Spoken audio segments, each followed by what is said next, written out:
Welcome to Show Studio. Does this lighting make me look skinny? I promise I'm not on Ozempic, but I am being spotlighted by the amazing Grace. Hi, Grace. Hey, Grace. I'm Joshua Graham, fashion features editor here at Show Studio, and today we're going to talk about the New York City-based brand Khaite because it's New York Fashion Week. Oh my God. And by we, I mean me and my amazing panelists and fashion insiders who are going to introduce themselves. Hi, my name's Alara. I'm a fashion design graduate and a content creator.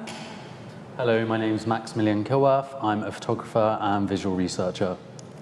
Hi, my name's Nikesh Pandya-Gudka. I'm the creator behind Not So Quiet Luxury. I talk about the runway and behind the runway. Hey, my name's Miranda and I'm a brand strategist. Hello, I'm Callum Mullin and I'm a car journalist and fashion person. Woo.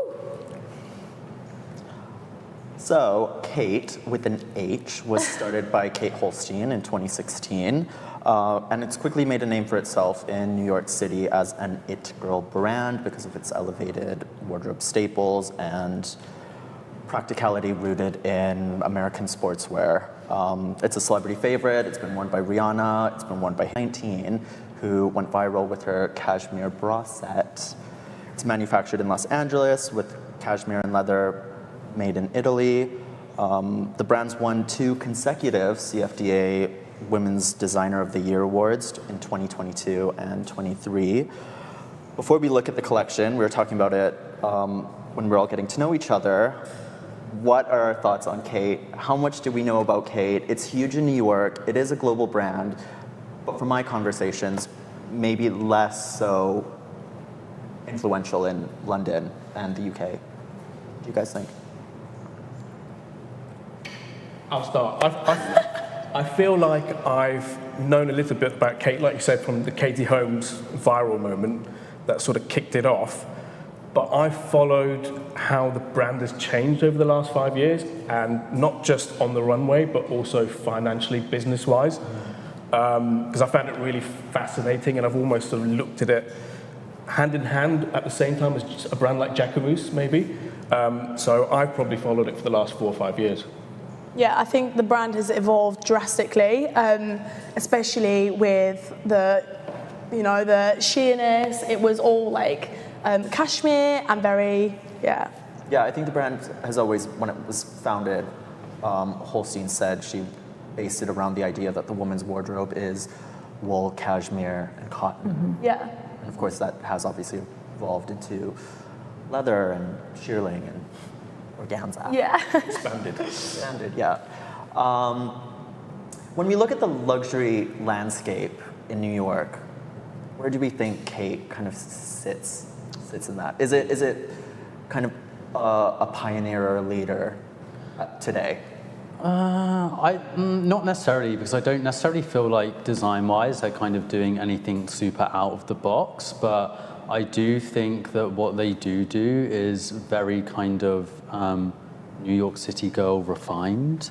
I kind of see it being like a younger cousin to the Row. I don't really think, I think, you know, the Row woman's a bit older, but the Khaite woman, she's a little bit younger, she's a little bit cooler. So, yeah, I don't necessarily think that they're doing anything super crazy, but I think what they do, or have been doing, is extremely interesting. And I mean, even just from this collection alone, like, these looks are really, really beautiful, the way that they're structured and layered and tailored, and, you know, I can see why it definitely appeals to a lot of women today. I think that a real strength of theirs is they have a really clear idea of who they're designing for and what those women want. And although they might not be pushing boundaries or doing anything super innovative, that's really what their strength is. Mm-hmm. So, Spring Summer 25, WWD said it was her best collection yet, very chic. People are noting that it's softer than previous collections. I don't know, I think it's kind of funny that a lot of critics have called her like, kind of like the dark lady of Fashion Week, because when I look at the Khaite clientele, I mean, I don't think that at all. No. I think they're very jeans and a t-shirt. Of course, they're 1,000-pound jeans and silk t-shirts. But yeah, this collection was inspired by ideas of motherhood. So Kate has a 18-month-old son right now, and she really wanted to explore, I guess, that side of her femininity here. Of course, juxtaposed by the things she does really well, like sleek tailoring and She uses very oversized garments as well, which I love, and that probably is inspired by motherhood, because when you're just giving birth, you don't want to wear like tight stuff. So yeah, I feel like this. I think also that point you made about WWD is interesting, calling it potentially her best collection, because the previous collections, the last couple of collections, we know a little bit about her sort of her personal history and her mum passing, and so there were little aspects of the last two collections. There was this real sort of hit of burgundy in the last one, and then the one before that, these deep reds, and we know about her mum. She used to keep this red lipstick at the counter near her bedside. So I think there was a little bit of a sort of, why is she moving in this direction, without a lot of people kind of putting in the work to find out where she's going in that direction. And now that it's sort of lightened up a little bit, and that sort of, like we say, that darkness is not enclosed around the sort of the runway and that sort of thing, the mentalities maybe change, and I think people need to understand the story a bit more to kind of see where she's coming from. Thank you. I think it's the influence of motherhood is really interesting, because I think Kate, the brand, is really for that ambitious, driven, successful woman. And I think before, people would say that it had this kind of tough, slightly mean girl vibe. And I think that it's kind of this idea that to be powerful and successful, you have to be a bit tough. And I think that this influence of motherhood is showing that femininity doesn't always have to be tough, and that there's actually power in softness and vulnerability as well. And motherhood is the greatest embodiment of that. I agree. What did you think, Callum? Regarding The Spring/Summer 25 collection? I think it's kind of, am I allowed to swear? Yes, why not? It's like cunty mum, like strutting her stuff. We need some baby bumps on the runway. That would kind of, but maybe that would be too kind of obvious. Literal, yeah. But yeah, really cool, oversized, baby, we've got some flab going on. But yeah, going back to, someone mentioned Jacques Mousse.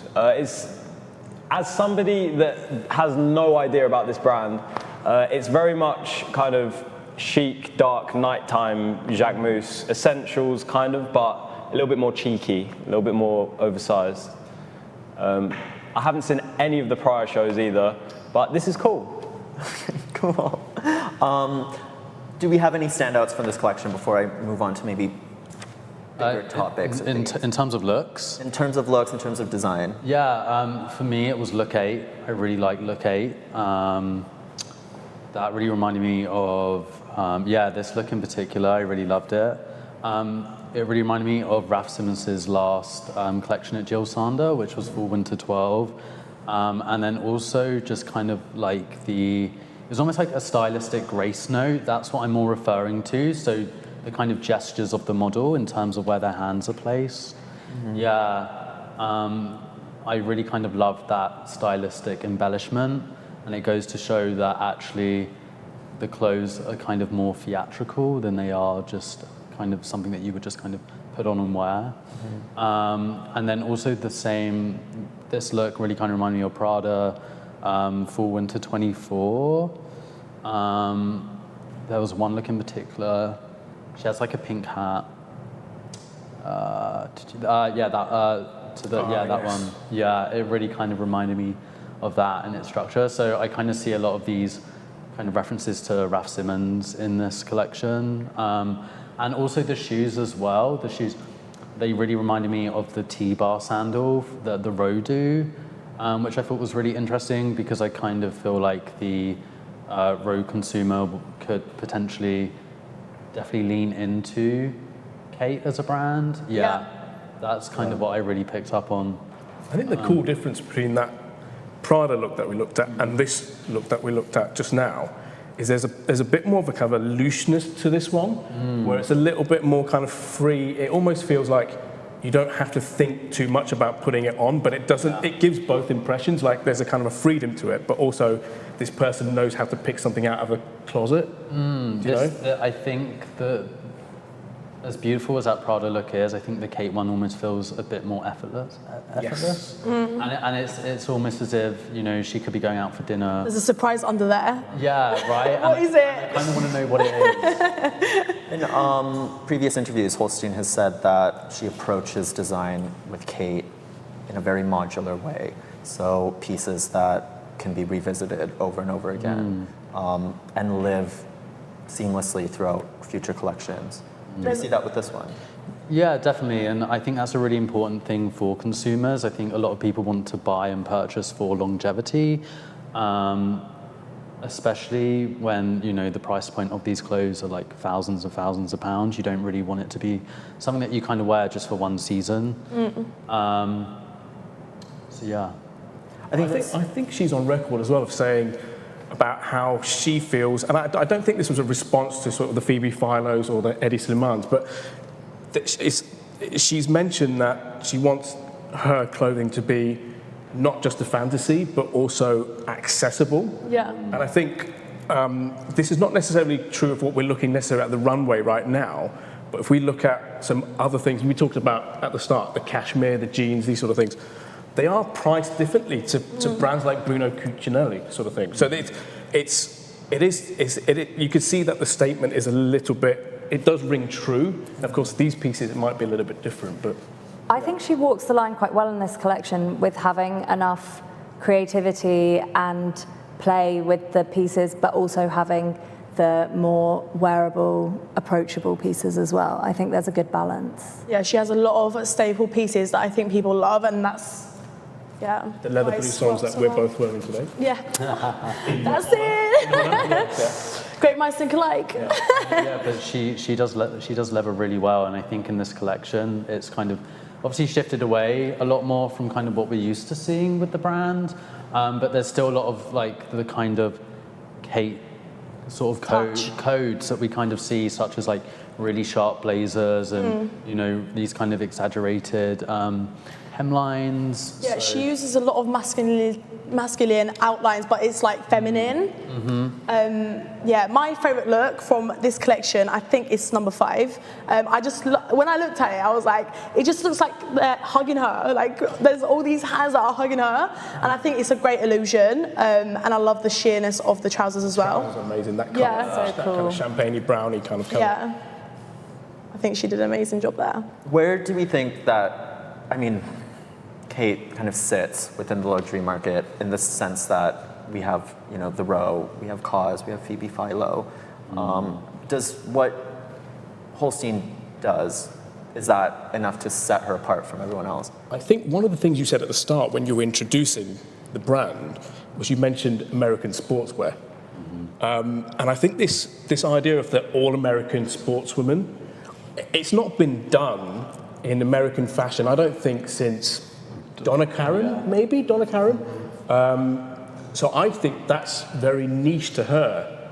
And I think when you look at quiet luxury, and I'm called not so quiet luxury, so I can see the irony here, but when you look at quiet luxury, it becomes it's so easy because the focus is on materials.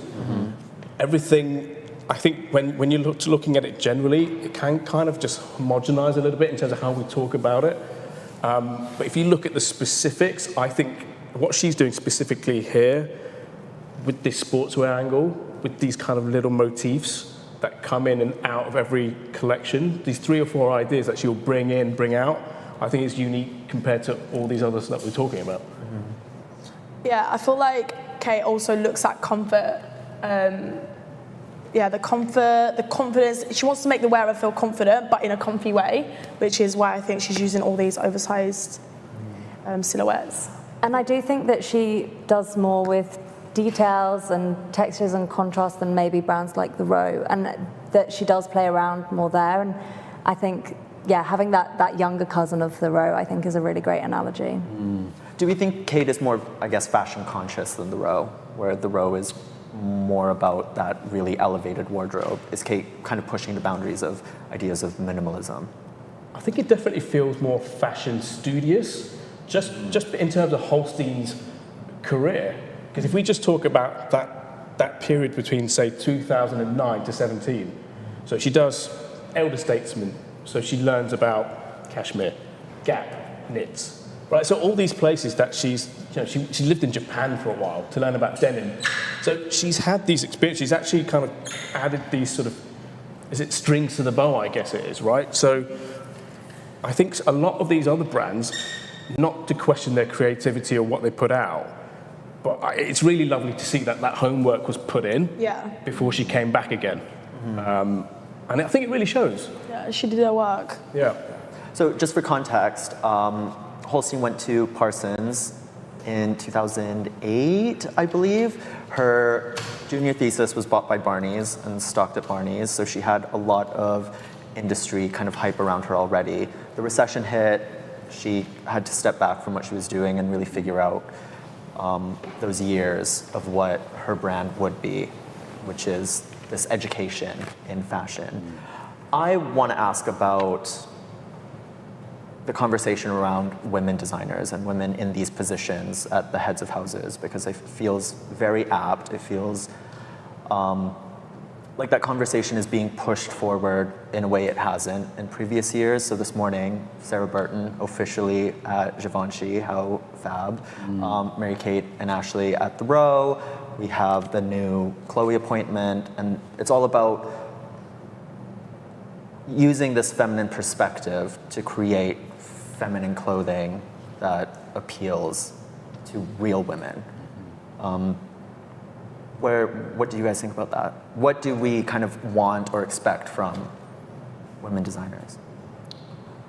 Or what they can bring to that conversation? I think apart from the obvious. You know what? I think there's two trains of thought, right? There's what we want as people who are consuming the stuff, and then there's what, like Miranda said, what people want in terms of who are buying the product, right? And that's two different things, I think. So I guess what we want is, we always compare to, say, like a Miuccia Prada, what she's doing with Mimi, and everything sort of gets compared to the same 3 or 4 designers, and that happens in menswear as well.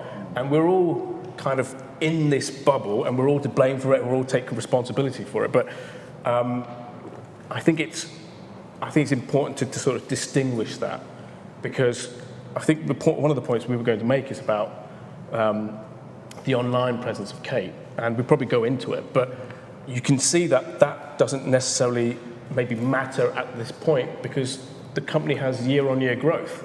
So I think we kind of need to separate those two things.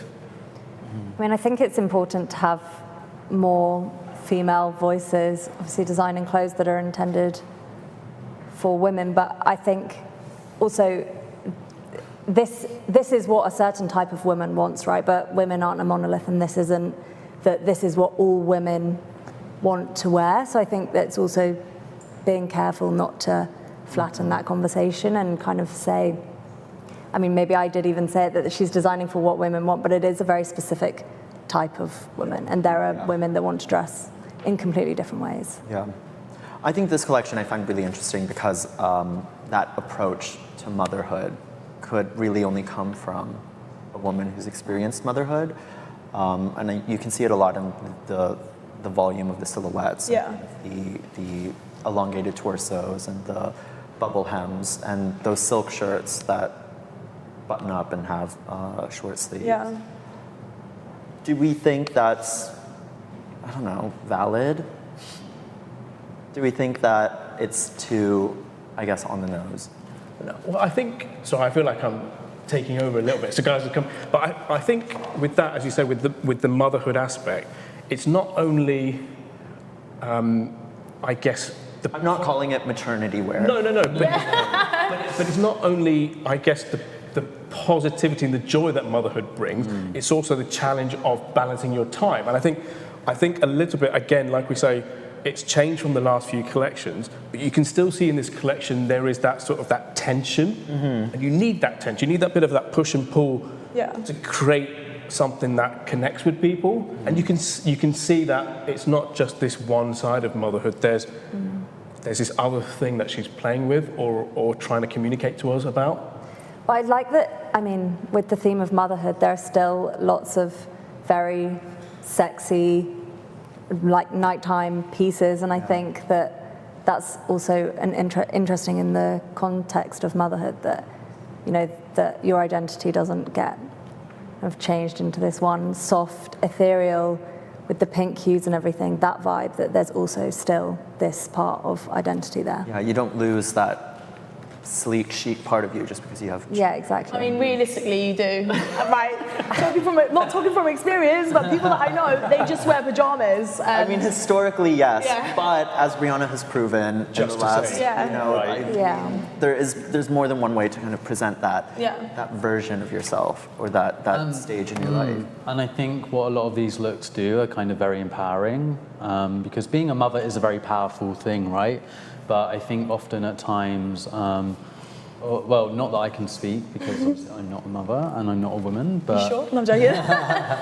But I think often, a lot of times, a lot of mothers kind of feel that they lose their identity within their child. Yeah. Which, you know, I think the way that we dress and the way that we present ourselves, that's a really important factor for kind of reclaiming that identity, right? So it's about saying, look, sure, I'm a mother, but I'm also sexy, I'm confident, I know who I am. When I walk down the street, this is what I want to say about myself, and this is what I'm going to say about myself. And I think ultimately that's really important, you know. I mean, I think some of these looks, sorry, I was just going to say the last look towards the end, I think it was like that organza top on the left, like one of the trousers. For me, like that look didn't kind of work. No, sorry, the one... It's beige. Above, this one on the left. Yeah, see, I mean, I can see why she done it, but I just don't think proportionally, like, it kind of works. I think compared to, like, a lot of the other looks that we see with the organza, like, this definitely feels a lot more kind of rushed. It's almost like trying to be Rick Owens or something, I'm not sure, but Whereas I think something like that works really beautiful, or like the pink... It just goes together. The pink one that we saw earlier, you know, and I think it's really interesting because obviously when you're designing for women, and especially mothers in mind, like you obviously have to design for the body, but I think a lot of these kind of like organza looks that are very kind of just it makes you look bigger than what you probably are. Yeah, and I mean, but that's not necessarily a bad thing. I just think proportionally, like that look just does not work for me. I would have kind of liked to have seen wider trousers. That I guess that's probably where my criticism of the collection comes in. I know I've kind of veered a little bit off topic, but... What do we think that that need or desire to have a showpiece like this means for the brand? A brand that is not really active on social media. Well, I guess to try and sell, right? You know, because I think in a age where, you know, social media has really kind of diluted fashion in the sense that, you know, we're always consistently looking at clothes and images and, you know, different propagations of fashion. What is it that is going to really make your collection or your brand speak to a consumer? But then I guess that's my question. Is that organza piece, those final pieces, going to sell to that consumer? So all of the kind of influencers were kind of unpack with me. This is what I bought from Kate. Yeah. It's been the Danielle jeans, the bag, the belt. The staple pieces. Staple pieces. And I would say those consumers probably will never and care not to even engage with these images. I think that it's the role of this is to engage with the tastemakers and the people who are then influencing, you know, so it starts to trickle down and it starts to trickle down to consumers who are going to buy different products, but because they have been okayed by the tastemakers who are saying that this is great fashion, then that's kind of how it works and then trickles down. I think what was really interesting, when the brand had this new round of financing over the last year or two, right? Yes, yeah. And so Mercer Street opened about, 18 months ago. And it was really interesting that this company that put the money in, their priority was the stores. It was to go from 2 stores to 10 stores. Right, so they've gone from 2 to 5 now, but I find it really fascinating that was, and it links into what you're saying, it's some of these things, like for example, like these pieces that I'm wearing are literally, I think, to kind of tick a really specific audience that needs to see it, but it doesn't necessarily kind of fulfill the major project of the brand. And I think it's really kind of, as I say, it's interesting that their focus was on bricks and mortar rather than the online presence necessarily.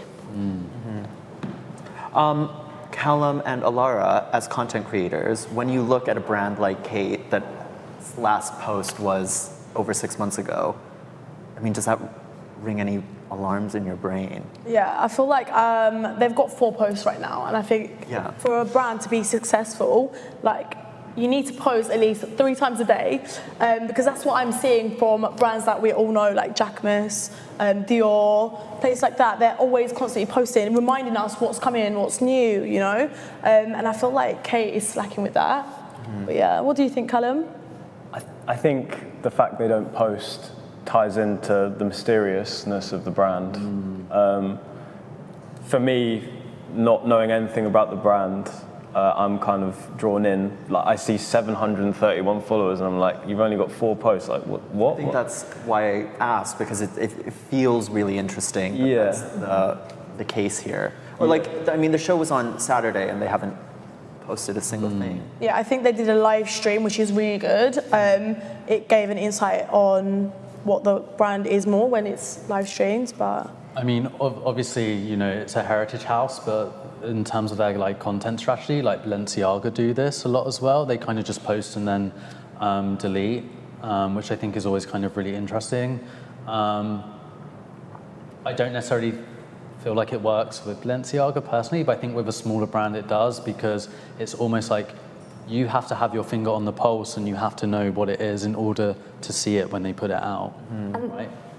The brand is built around this kind of rarefied sensibility and this sort of understated cool. And the coolest thing is to not be on social media, to have that mysteriousness.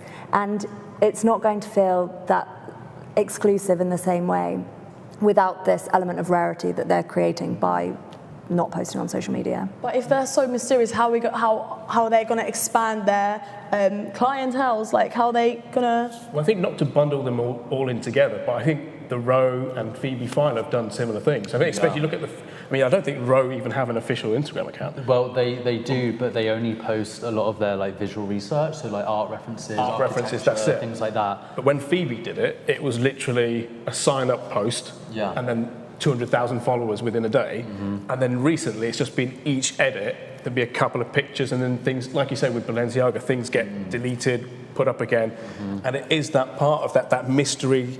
It's a different way of doing it. I think both are fair when you're sort of engaging and doing things creatively all the time. But I guess it depends on the size of the brand and the size of those creative kind of marketing teams as well. Like, it must be hard to kind of come up with these ideas and they translate all the time. Right?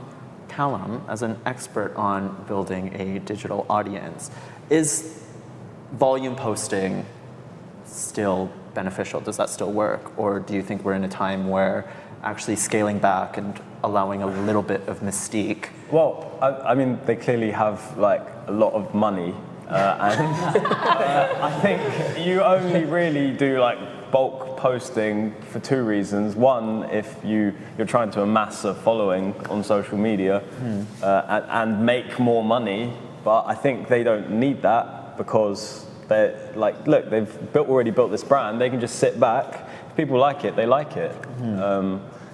And I forgot what my other point was going to be, but I think that's my main point. So because like they can just do their thing. They've got 5 brick and mortar stores. 5, and they're international. They're in Seoul. So they just need to keep it churning. So people obviously know who they are to a certain degree, but I think it's that air of mystery that kind of makes you want to keep coming back for more.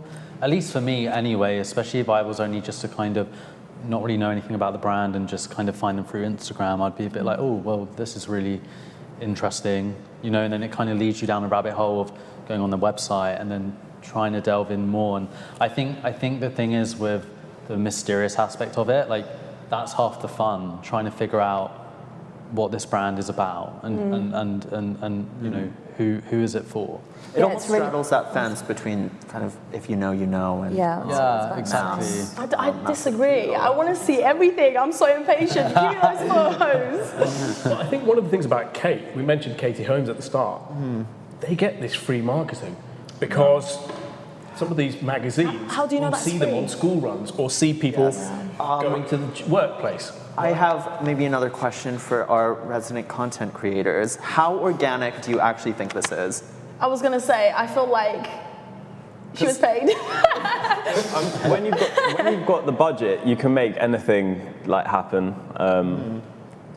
Could have been paid, I don't know. This kind of propelled Katie Holmes into like street style icon status for this moment. I think it's very easy to manipulate the tides when you have a lot of budget and do it in a very discreet and not shoving it down people's throats way.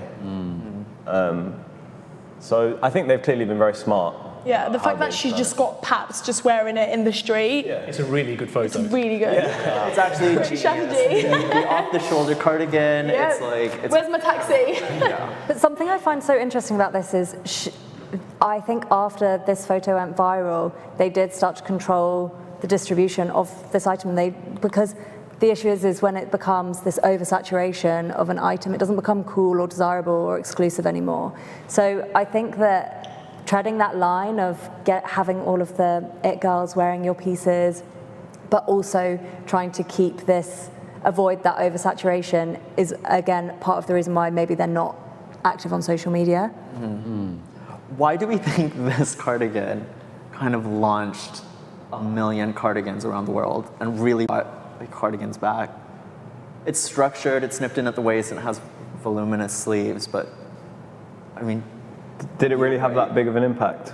Did it have that big of an impact? yes, It went if you go really on- viral. yeah, super viral. It's crazy. Influencers all over the world feel like- splashed out almost 1,500 pounds on this cashmere cardigan. I mean, why? It's so effortless. Yeah, and I was going to say, who wouldn't want to look that cool in a cardigan, right? Just one button done. Yeah. It just looks comfy as well as And, like, stylish. And like the matching bra, like the bralette that goes with it as well. And I think often at times, how old is she? Katie Holmes, how old is she? I dare not ask a woman her Probably age. would have been late 30s, maybe early 40s. Oh, I think, okay. maybe, at that point. Okay, 45. Because obviously I think there's kind of a perception of, the more older that a woman gets, the more conservative that she needs to dress. But I wouldn't necessarily argue that this is like conservative in I agree. any way. And I think that kind of attains to the virality of it. And I think a lot of women would look at that, especially who are around 40, 45. They look at that and be like, well, she looks really fucking cool. Yeah. But I think that the cardigan also can target a younger audience. I feel like, it looked good on a 20-year-old as well as a 45-year-old. Where do we think the brand goes from here? So in 2023, it got some investment. We don't know how much from an equity group, Stripes, who, funny enough, are also investors in A24 and Air One. No way! I guess makes One is so overpriced. I don't care what you say. Why do they make it so expensive? I spent £100 just, anyway, a sorry. delicious smoothie. Sure.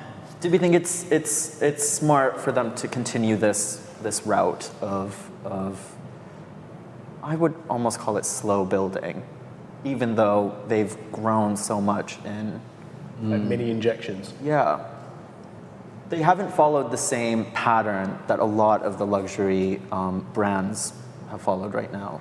And maybe this is why they're so successful, And I think, because the brand's not even 10 years old, right? So I think especially for a lot of newer brands, it's just a case of trial and error. But it seems to be working, and I think at least compared to like a lot of the other collections that I've seen at New York Fashion Week, like this is the one which kind of really stood out for me. I think they're definitely doing something right. Yeah. Cool. I think if you look at the runway as well, it's pretty much like 98% women, which like it just shows on the runway as well in terms of the people who are there. Oh, in terms of the audience? Just the audience. Yeah. I have some questions. So, she won the CFDA Womenswear Designer of the Year twice. How do we think Kate conveys America right now? And I guess American femininity and American womenswear right now?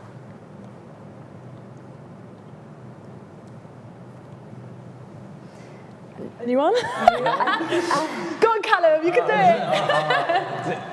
That's a good question. That's a thesis-worthy question. It really is. You know, I was just trying to distinguish the different feminine, like what's Parisian femininity, what's English. Maybe English is quite like a little bit more grungy, but America's such a big country. Every state's different. I think it might be easier to hone it in a bit to like New York. I thought it was really interesting that the second Kate store opened in Texas. Epic. Wow. Which is a demographic that so clearly has money. Or a style that I don't necessarily associate with New York or uptown New York. Yeah. But isn't the New York aesthetic aspirational Beyond New York. beyond across the whole world? I mean, it's going to work. Yeah, and if we look at places like Austin or Houston, especially places like Austin, they're moving in that direction as well, I think. Yeah.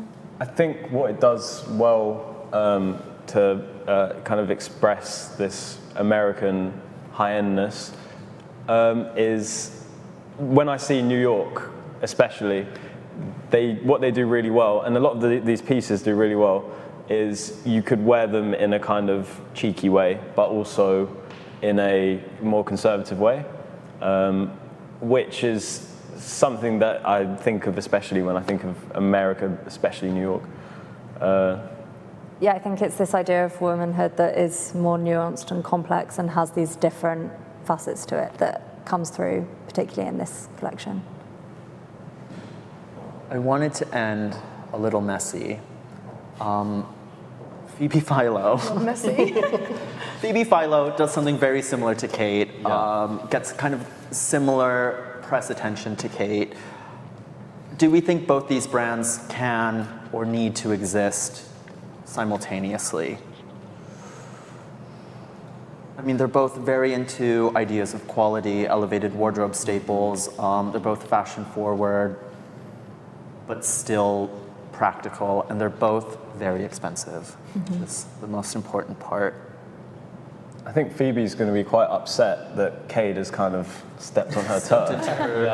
And I mean, I've read some issues with Phoebe Philo rollout and Phoebe Philo quality, even though it's an LVMH-backed brand that Kate has kind of been free on. But it's really interesting now because obviously Kate has been expanding their brick and mortar capacity, but I think it was the other day, I think Phoebe Philo announced that she's going to be... Womenswear Daily, a very threatening headline that she's coming to New York. Yep, she's coming to New York. She's going to be in Dover Street Market, and so she's kind of expanding, because it was already just meant to be a online kind of business model, right? So I think it's interesting to kind of see why is she doing that now when the whole kind of aura about her was the fact that she is almost inaccessible, right? You can only buy it online. You can only buy it when, you get the email in your inbox saying that the drop is going to come. So yeah, I think it's interesting to see that now she's positioning herself in terms of like physical outlets, but the brand's not even that old. So why the sudden change? And is that because brands like Kate are coming in and potentially, stirring the pot? Well, that's why I asked, because obviously Phoebe Philo has built this audience, this consumer over years, from Chloe to Celine to now.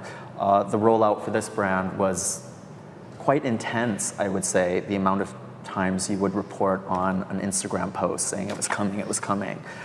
And now that it's here, I mean, do we think the Philo ship has sailed?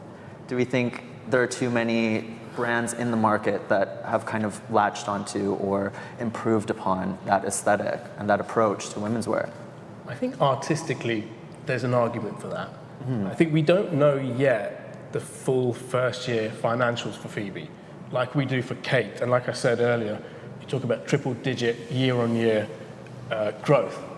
So if Phoebe Philo, with these sort of XL Cabas bags that are going for £6,000–7,000, if that's not just buzz, and we see that that's doing financially what it needs to do as well, then clearly they can coexist. And also, we've mentioned as well, when we're talking about the top 2–3% of luxury, there's a difference between Phoebe Philo prices and Khaite prices still. And you have to look at that because you have to almost go even more specific, right? Yeah, I think there'll just be more pressure for Phoebe Philo to make sure that she has a distinctive point of view versus Kate. I mean, both brands can have a similar aesthetic, but they need to stand for something slightly different in the eyes of consumers.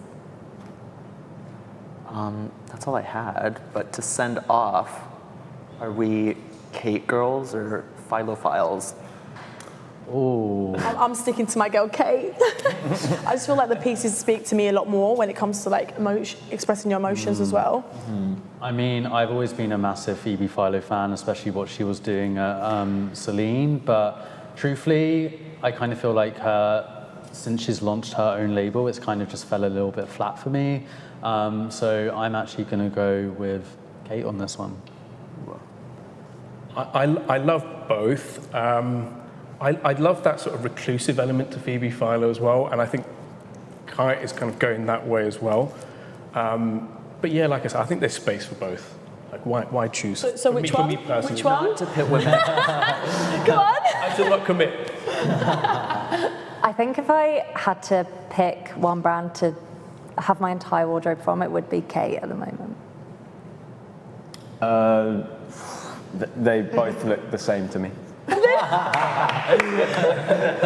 And you know what? I feel exactly the same way. And with that, thank you guys for tuning in to Woo, our thank you. panel. We have a lot more coming up with Fashion Month. It's going to be chaotic. So stay tuned, subscribe, leave a comment, and we'll see you next time. Bye.